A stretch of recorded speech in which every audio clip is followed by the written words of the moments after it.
semua. Dalam video kali ini saya akan menjelaskan tentang sifat-sifat operasi hitung bilangan bulat. Di sini sebelum saya menjelaskan tentang sifat-sifat operasi hitung bilangan bulat, terlebih dahulu kita harus tahu apa saja sifat-sifat operasi hitung bilangan bulat.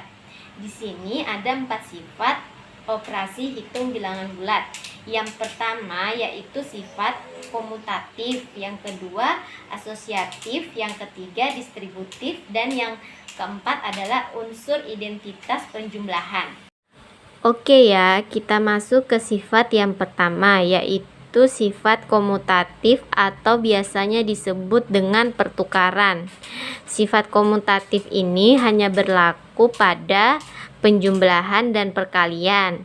Misalnya A tambah B kita tukar menjadi B tambah A. A kali B kita tukar menjadi B kali A. Itu yang dimaksud dengan sifat pertukaran atau komutatif. Kemudian kita masuk ke contoh ya. 3 tambah 7 kita tukar menjadi 7 tambah 3. Kedua operasi bilangan tersebut akan menghasilkan bilangan yang sama. 3 tambah 7 hasilnya 10, 7 tambah 3 hasilnya 10. Kemudian kita kembali ke sifat perkalian. 4 kali 5 kita tukar menjadi 5 kali 4 akan menghasilkan juga bilangan yang sama yaitu 20. 4 kali 5 20, 5 kali 4 20. Yang kedua yaitu sifat asosiatif atau biasanya disebut dengan pengelompokan. Sifat asosiatif ini sama saja dengan sifat komunitatif. Dia hanya berlaku untuk penjumlahan dan perkalian. Misalnya A tambah B ditambah C. Hasilnya sama saja A tambah B tambah C. Kita masuk ke contoh ya. 2 ditambah 3 ditambah 5. Kita tukar 2 ditambah 3 ditambah 5. Ini akan menghasilkan hasil bilangan yang sama yaitu 10.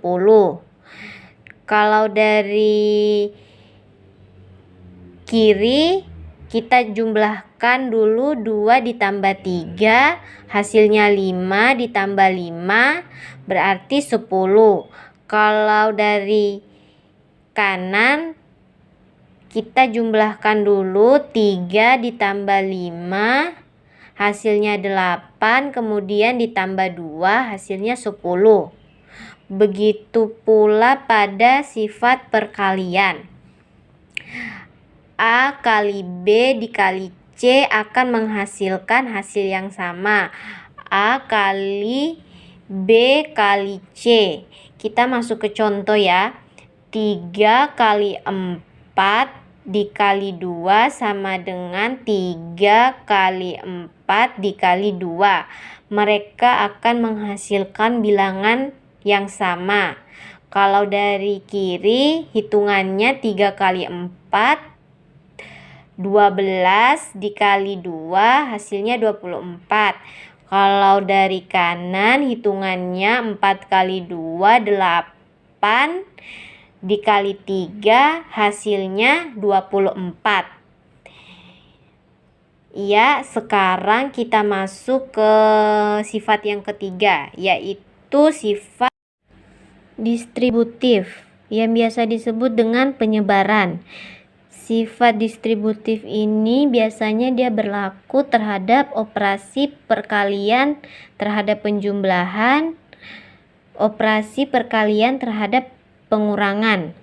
Misalnya operasi perkalian terhadap penjumlahan jika A dikali B tambah C sama dengan A kali B ditambah A kali C, itu hasilnya sama saja. Begitu pula sebaliknya operasi perkalian terhadap pengurangan. A dikali B sama dengan C sama dengan A kali B sama dengan A kali C. Itu hasilnya sama saja. Kita masuk ke contoh ya. 2 dikali 3 tambah 4. Kita melakukan penyebaran, berarti 2 dikali 3 ditambah 2 kali 4. Kedua operasi ini akan menghasilkan bilangan yang sama saja. Operasi yang pertama ini kita jumlahkan dulu 3 ditambah 4 baru dikali 2. 3 ditambah 4 hasilnya 7. 7 dikali 2 hasilnya 14. Kemudian operasi yang di sebelahnya kita jumlahkan dulu 2 dikali 3 hasilnya 6 ditambah 2 kali 4 hasilnya 8. Jadi 6 ditambah 8 hasilnya 14. Begitu pula sebaliknya, 3 dikali 4 kurang 2, kita melakukan penyebarannya. 3 kali 4 dikurang 3 kali 2, itu kedua operasi ini akan juga menghasilkan bilangan yang sama. Operasi yang pertama kita jumlahkan dulu, 4 dikurang 2 hasilnya 2 dikali 3 hasilnya 6. Kemudian operasi yang di sebelahnya kita jumlahkan dulu, 3 kali 4 hasilnya 12 dikurang 3 kali 2 hasilnya 6. Jadi 12 dikurang 6 hasilnya 6. Kemudian kita masuk ke sifat yang keempat, yaitu unsur identitas, yang dimana penjumlahan unsur identitasnya adalah 0, sedangkan perkalian unsur identitasnya adalah 1. Unsur identitas ini maksudnya adalah yang dimana penjumlahan jika A dikali 0 sama dengan 0 ditambah A hasilnya adalah A. Berapapun bilangan yang ditambahkan dengan 0 itu hasilnya tetap bilangan itu sendiri. Contohnya 3 tambah 0 sama dengan 0 tambah 3 hasilnya tetap 3. Begitupun sebaliknya, perkalian unsur identitasnya 1,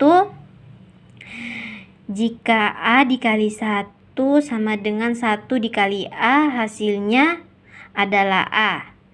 Sama saja ya, kayak yang penjumlahan tadi, berapapun bilangan yang dikalikan dengan 1 tetap hasilnya bilangan itu sendiri. Contohnya 3 dikali 1 sama dengan 1 kali 3, hasilnya yaitu tetap sama saja 3. Itu yang dimaksud dengan unsur identitas. Oke, videonya sampai di sini dulu ya. Jangan lupa videonya di-subscribe, di-like, dan di-share ke teman-teman yang lain ya adik-adik. Sekian dan terima kasih.